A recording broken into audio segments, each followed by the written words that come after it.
Oh, hi friends. Didn't see you there.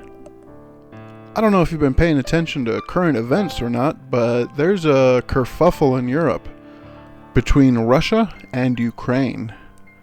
And even though the invasion didn't start until February of 2022, the conflict really goes back at least as far as February of 2014, when the Russian puppet and then president Viktor Yanukovych fled to Russia, leaving much of Ukraine in chaos.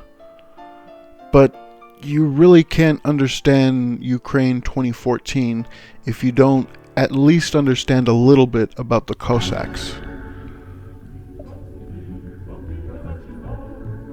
Modern Cossacks trace their heritage to self-ruled communities of horse people who lived hundreds of years ago in southern Russia and eastern Ukraine.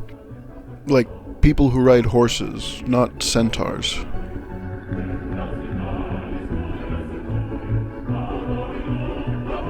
Cossacks worked for the Russian Tsars to suppress rebellions and fight in wars, and as a result, the military is deeply woven into Cossack traditions. When the Soviets took over, they suppressed the Cossack culture, preferring everyone adopt a new Soviet nationality, and as a result, thousands of Cossacks were killed and thousands more fled Russia. But the Cossack warrior culture and traditions lived on, mostly in the Red Army.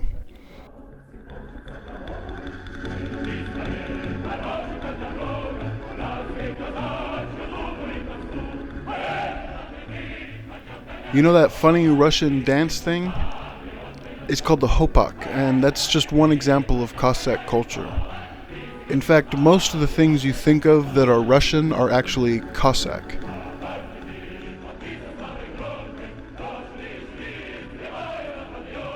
After the fall of the USSR, Cossack leaders in Russia began a revival with a distinctly conservative flair that demanded loyalty to the state and to the Cossack people.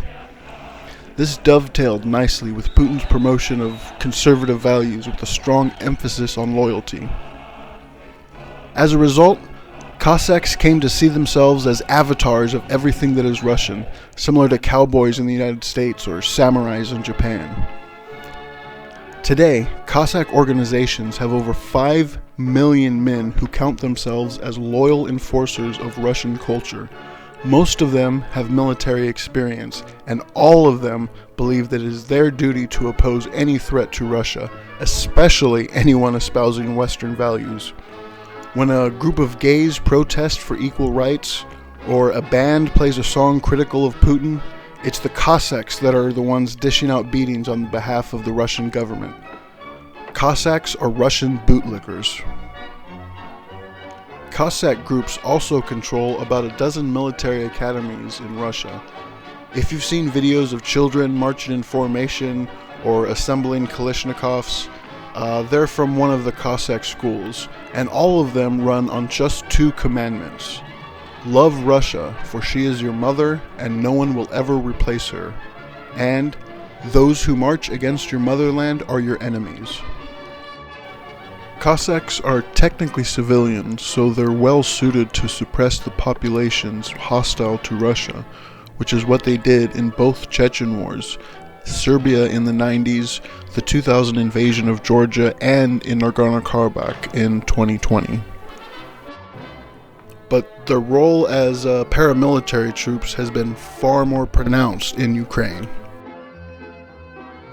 No one knows exactly when the first calls went out, but by January of 2014, thousands of Cossacks had come to Ukraine to counter-protest the Maidan and defend the Yanukovych pro-Russian government. In most of the country, they were completely outnumbered by the pro-Maidan crowd and were run out of most cities as soon as Yanukovych fled Russia. But in Crimea, they were a part of a bigger plan.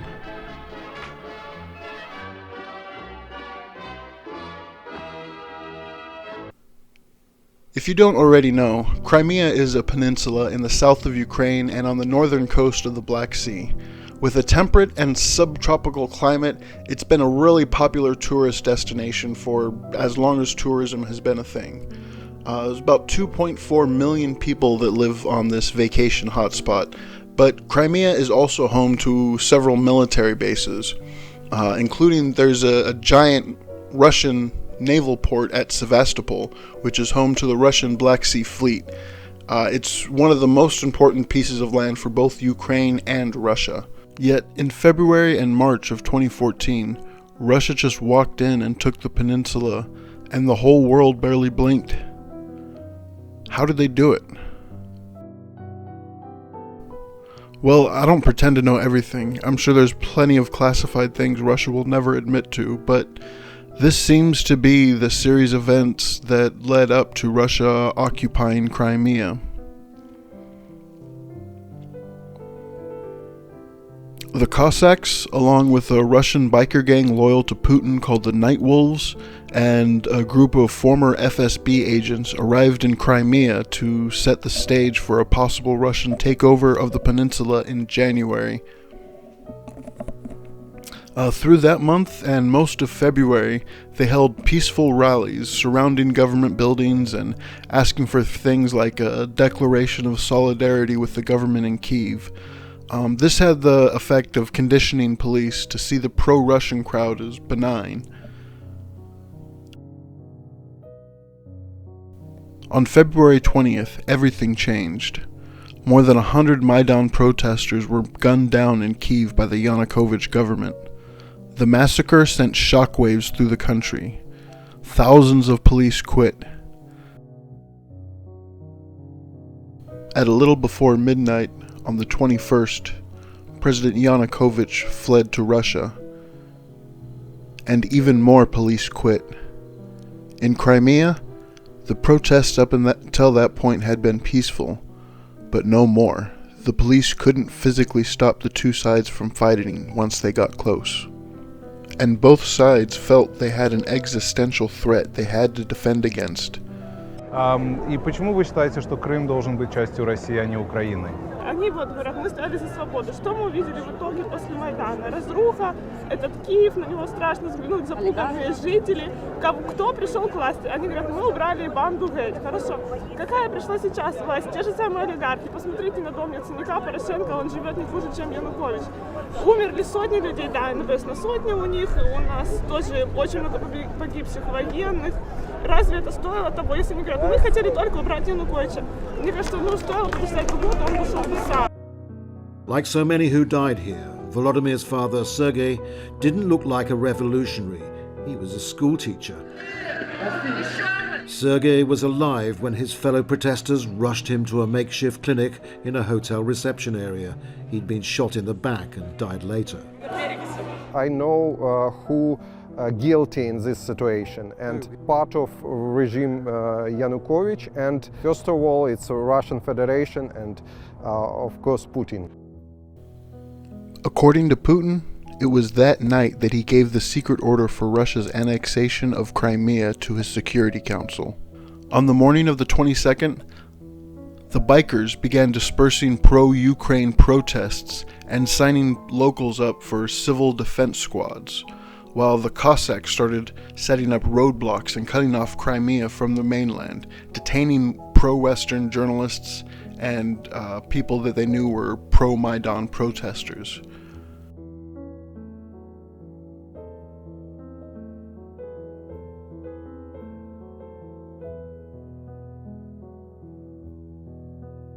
On the same day, a group of former FSB agents brought out the big guns. About 60 men armed with machine guns and grenade launchers started occupying local government buildings, forcing pro-Ukrainian officials out and appointing pro-Russian officials in their place. The police were either unable or unwilling to stop them. After 5 days, all of the important positions in civil government were pro-Russian and under the leadership of Sergei Aksyonov, the newly appointed Prime Minister of Ukraine. In 2010, when he ran for Prime Minister, Aksyonov received just 4% of the vote, so he wasn't exactly a popular dude. But he was the head of a party called the Unite with Russia Party, so I think we all know how he got that job.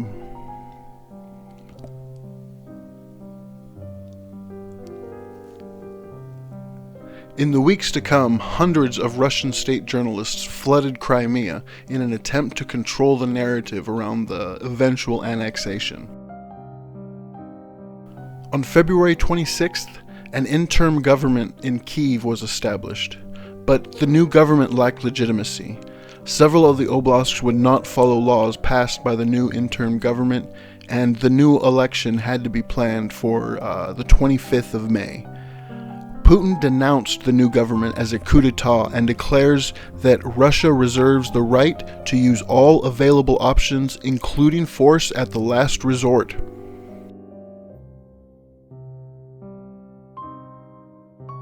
That same day, more than 20,000 heavily armed and unmarked soldiers dubbed Little Green Men flooded Crimea, taking over the Cossack checkpoints, entering some of the Ukrainian military bases and blockading the other ones.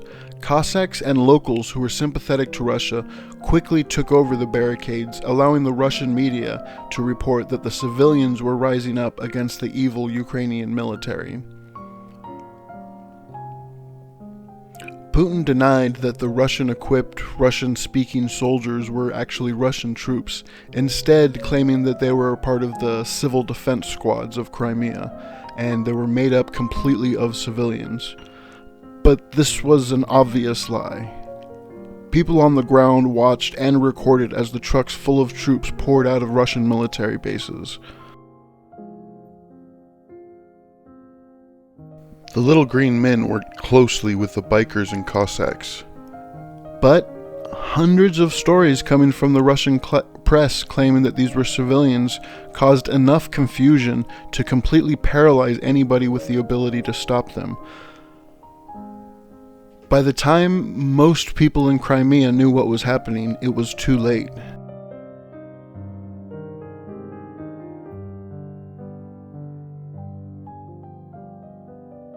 Later, on the 26th, the first two protesters in Crimea are killed.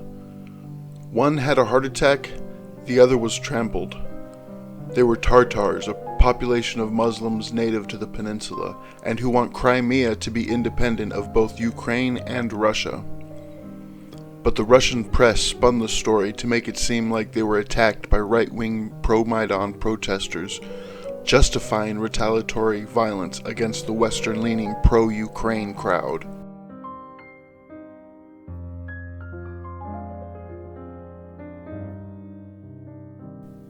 On the 28th, Putin's Little Green Men seized control of the Simferopol International Airport and the local TV tower.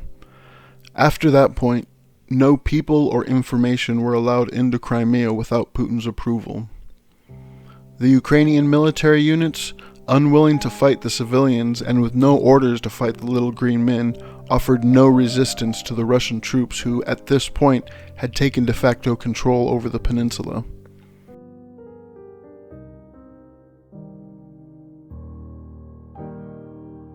On March 1st, Prime Minister Askanov announced a referendum for unification with Russia in 2 weeks' time, set for March 16th.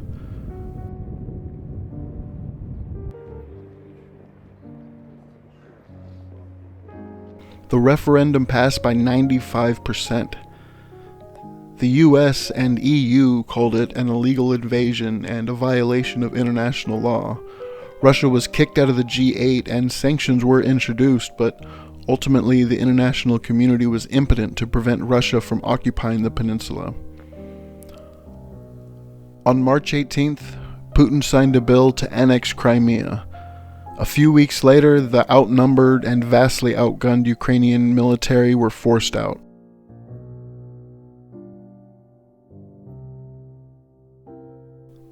That's it. Just like clockwork, all the pieces fell into place. 3.5 weeks after Russia lost its puppet government in Kyiv, Putin began the occupation of Ukraine.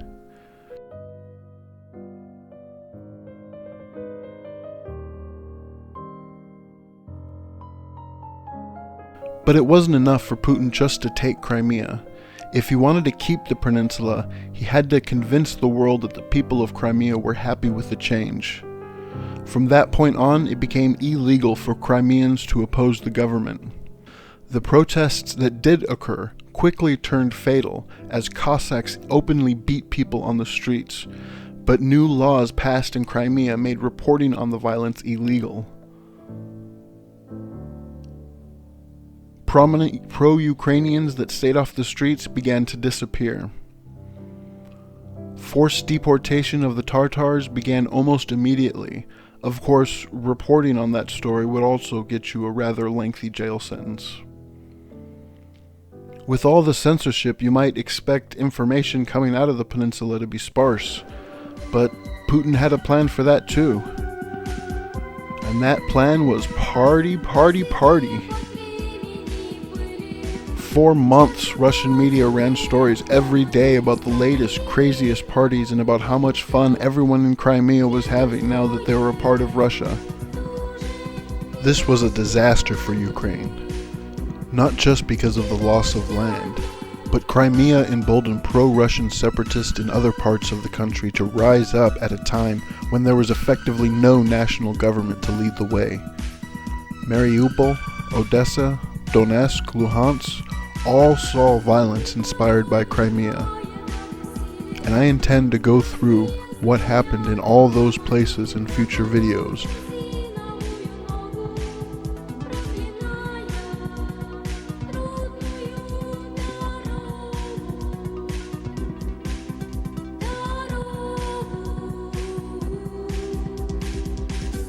Thanks for spending time with me, and I hope I'll see you again. Don't forget to like, comment, subscribe, and help this people meet more videos. Yeah, that's what I said.